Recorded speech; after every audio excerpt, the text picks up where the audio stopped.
Howdy. I get to say howdy again. That's special. Folks, I'm having the time of my life right now. And this past week has just been off the chart. This was just sort of like winning the national championship for everybody that I've had the opportunity to coach or work with at all 5 schools when everything came in to place this past weekend. Going to Houston and being with the current Hall of Famers and being with the former Hall of Famers was unreal. When you're sitting there and there's Rudy T sitting over there and there's Dr. J there and here comes Bill Walton into the room. And, of course, with Tommy Bahama shirt, everybody else was decked out, but he controls the room, and Calipari and all the farmers. But the one that I enjoyed the most was Elvin Hayes.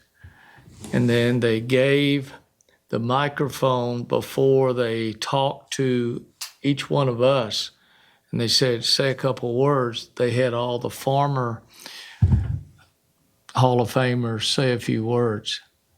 And that was entertaining. I think it relaxed us after it went around to about 10 former ones. And then they started around the room. And where I was sitting, I ended up having to be the last one.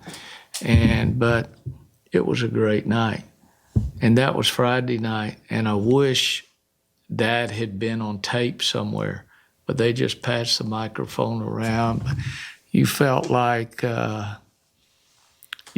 similar to what they're going to be doing at the Masters tonight when they had the Champions Dinner tonight.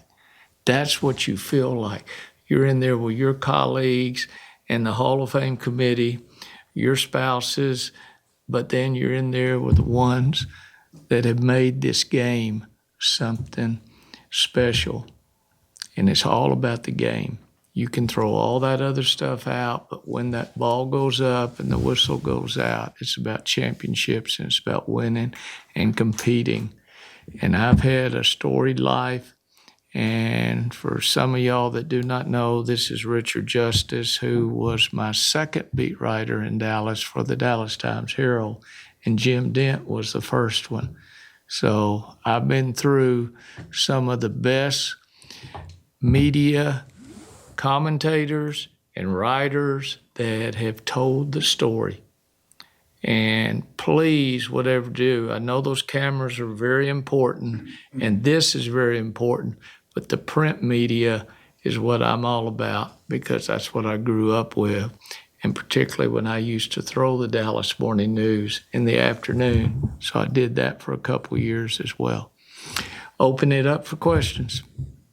So, Gary, you kind of touched on, when did it sink in? Did it sink in that night when you're passing the microphone around, or has it totally sunk in yet where you're at? I think that night, because I was a kid in a candy store, and I'm just sitting around, sometimes afraid to go up and introduce yourself. They're going to say, who are you? It's just like the junior college coach that was there from Three Rivers that's won 1,400 something games, to be able to see him, and the Division III coach, Amherst, I believe where he was. And then to be able to see Julian Simpson recognizing the 76 Olympic team. And then the NBA guys, folks, our game's in great shape, but I could take Paul Gasol and Dirk Nowitzki and Dwayne Wade and Tony Parker and Popovich coach that team right now, they'd be in the playoffs. But I enjoyed seeing how people handled themselves. And there was no speeches written up or anything like that. We have to have one for August and everything. But to be able to just see the class, how they handled themselves, and they were talking with you instead of at you. It's a tremendous trait to be able to have. That's why I always said Robin Roberts was always one of my favorites, because she would talk with you instead of at you. And It sunk in that Friday night. Of course, it sunk in when they made the call to me when I'm playing in the Boys and Girls Club tournament Monday, and everybody had a different view, but I wasn't expecting to get in because there's other people that are probably more deserving that have waited longer. And here I was able to get in my second try. I didn't really even know I was up for it on the first try, but to get in the second try, it's just a tribute to my administration, my media that have helped me, and the 5 schools that I've worked at. I've had a wonderful life. And now the question is, how can I keep giving back to the game? Because the game is bigger than all these individual awards that are going around right now. The game itself is pretty special. Dr. Naismith put it at 10 foot tall. We don't need to change it. We don't need to change the size of the courts. Women do not need to have the basket lowered for we can dunk, and we're dunking already sometimes. We don't need it. The game is great. And right now, it is the best time in the world to be in women's athletics, particularly women's basketball, because we might not need Michael Jordan like we used to have him in the 90s and everything to sell the game of basketball. We've got the Caitlin Clarks. We've got the LSU team that just won a national championship. We've got coaches that are out there that are talking into this microphone and selling the sport. That's what we need, the commercial opportunities and everything. It has nothing to do with NIL and all that portal stuff and everything. When that ball goes up, women's basketball is fixing to go sky high. The next television contract is going to go sky high. I guarantee you we will not be attached to the men. We will have our own separate contract. The WNBA has helped. And thank heavens for the NBA who has helped pay the way and pave the way for us, because they're still losing money in the WNBA, but the product is as good as it's ever been. That's my short answer to you. Who have you heard from that coached you? This phone, I'm hearing from a lot of people because my South Oak Cliff kids, they stay up. The older you get, the more you reflect back on your careers. The Louisiana Tech people that I coached with and some of the players. The Stephen F. is all over, baby. I'm getting calls right and left from there. The Arkansas kids that I saw at the Final Four, I'm out taking selfies out there around Dirk Nowitzki's statue out in front of American Airlines. And then the Texas A&M people, and particularly the fans here. They've been great. Now, that's who I'm hearing from. I'm about 57 text messages behind, but I try to do it because I do a one-finger thing and I don't abbreviate.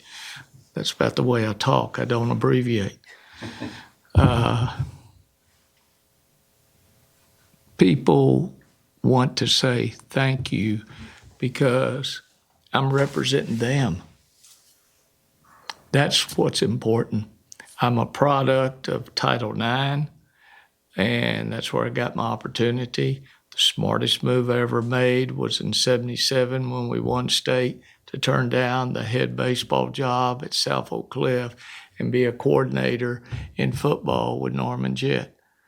I turned it down where all my friends were on the men's side because obviously I was waiting around for a baseball or men's basketball job. But that was a smart decision to make right there. So what happened? When did you fall in love with it, with the women's game? I was needed. It was 6-on-6 basketball.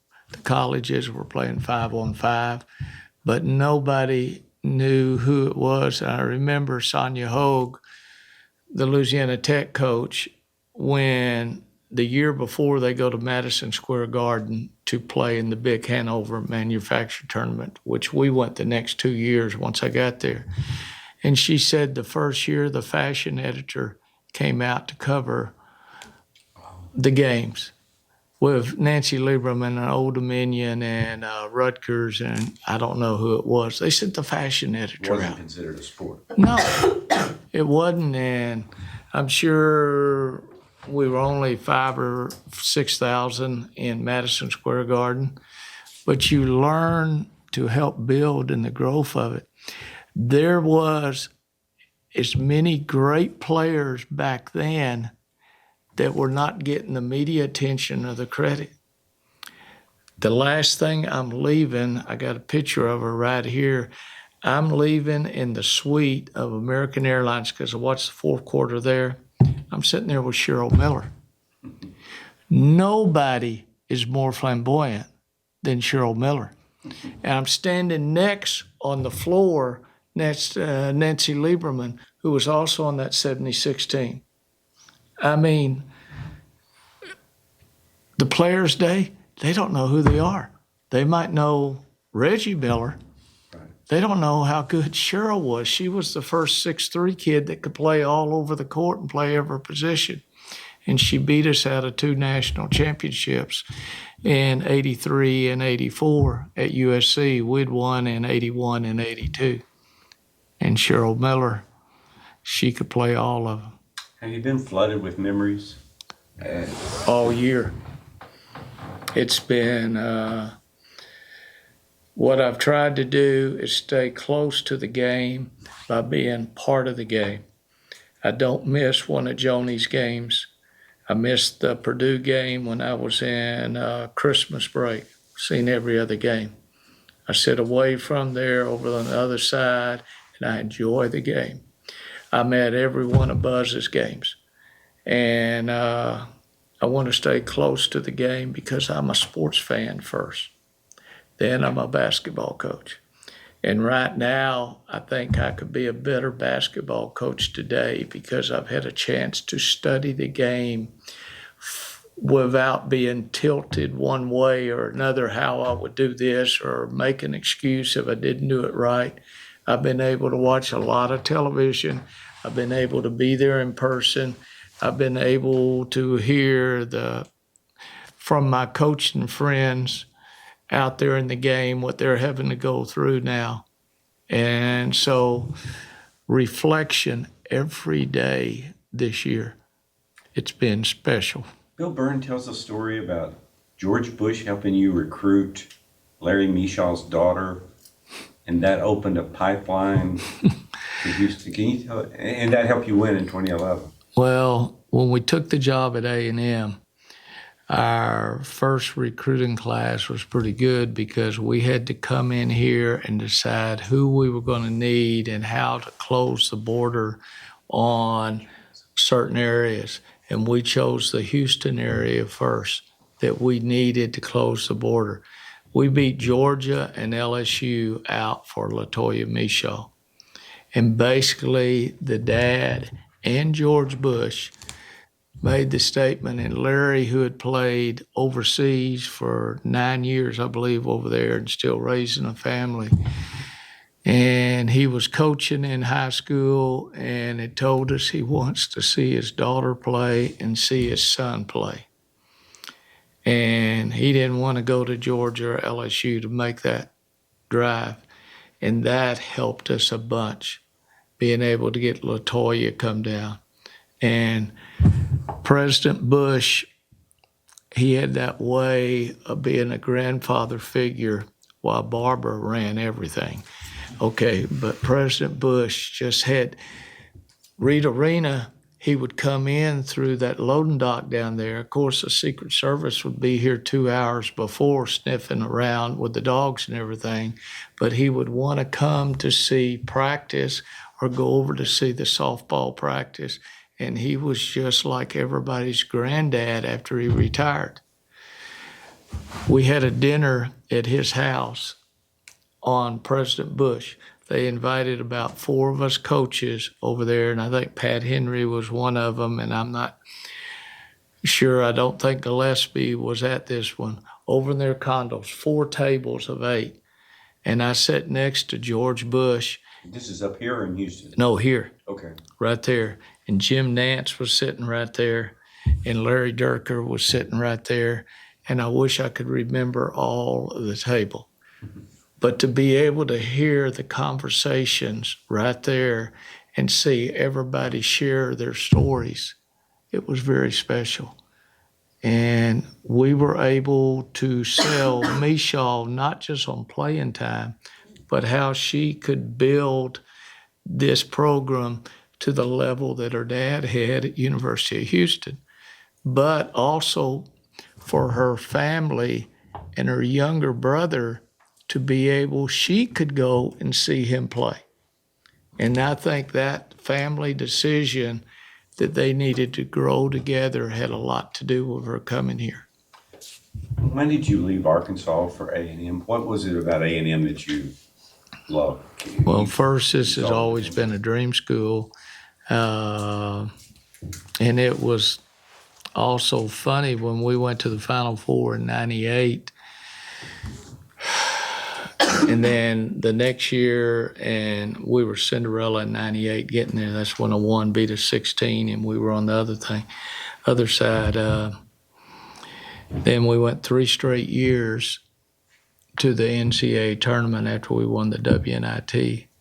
And I also could see the president of the university wanted to make a change sometime. I was 57 years old.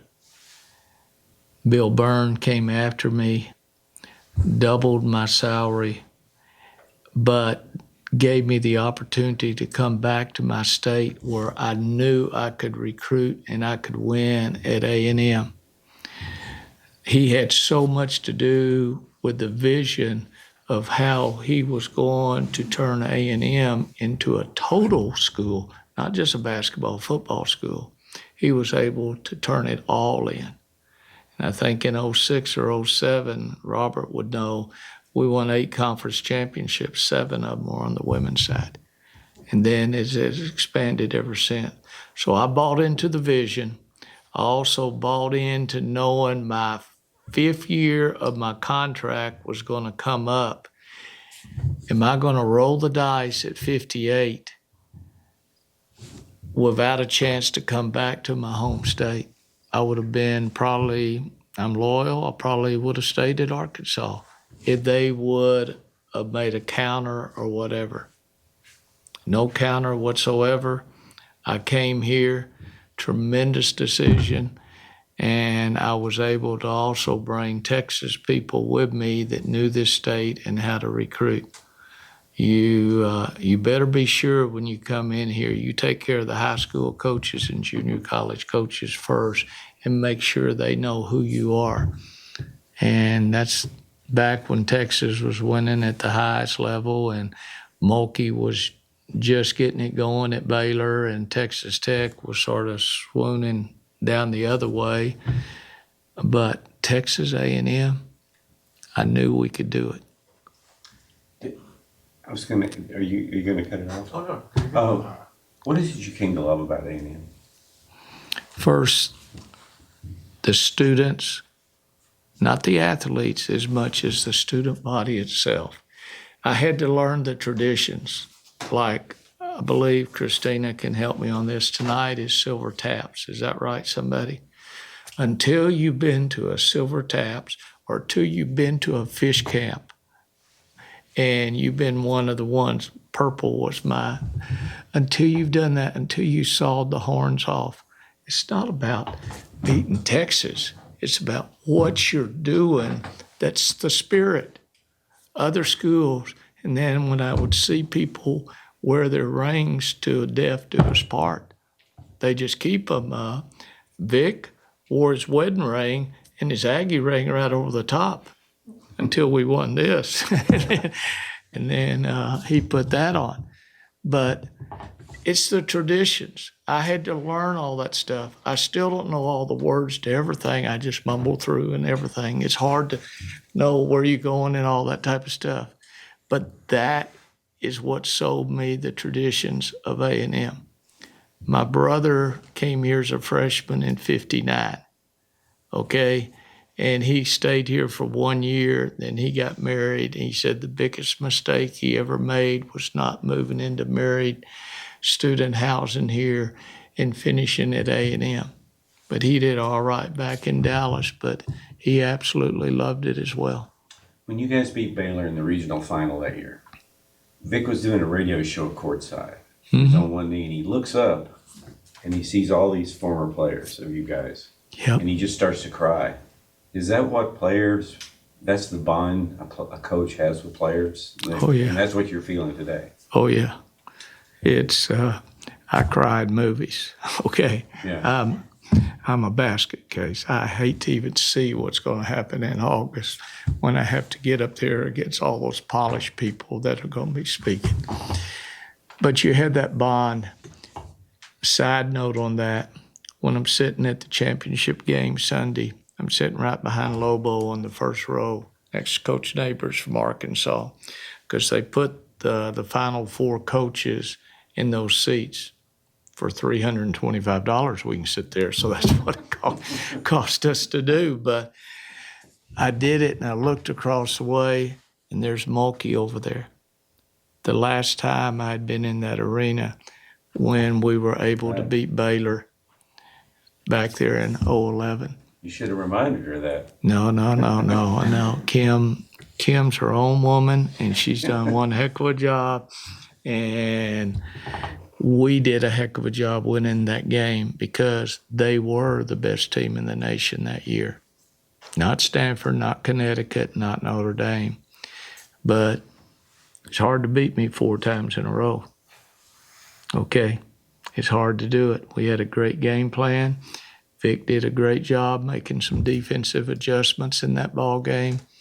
And perhaps we were a team of destiny. But if you also remember, Connecticut had beaten Notre Dame 3 times that year, lost in the semis to Notre Dame. It's hard to do it 4 times in a row. Yeah, we've heard you talk about before about just your journey getting into basketball to start off with, kind of, starting off golf. And I guess 2-part question for me. What do you think, if you were to talk to that guy, just taking out over a South Oak Cliff and say you're going to not only do basketball, but you're going to have a Hall of Fame career. And then what do you think people can, I guess, learn from your journey through that? When you run out of ability first as an athlete in whatever sport, you figure out what are you going to be good at, okay? I'd flunked out of architecture. I could have went back, sat out another semester, and been a okay architect. But I wanted to do something that I was good at, and that was managing people. I learned a lot of that in the Marine Corps as well when I was over there in 69 and 70. And I said, this is what I can do, and I can do it well. I can manage people. I can talk with people. And I love sports. So all my background in coaching even softball at Louisiana Tech for a year, or the most outstanding award I ever got in my life was most outstanding intramural athlete in 1968. And I was in 22 out of 27 sports. I wasn't great in anything, but I was pretty good. And you learn how to do this. You learn how to be the best you can.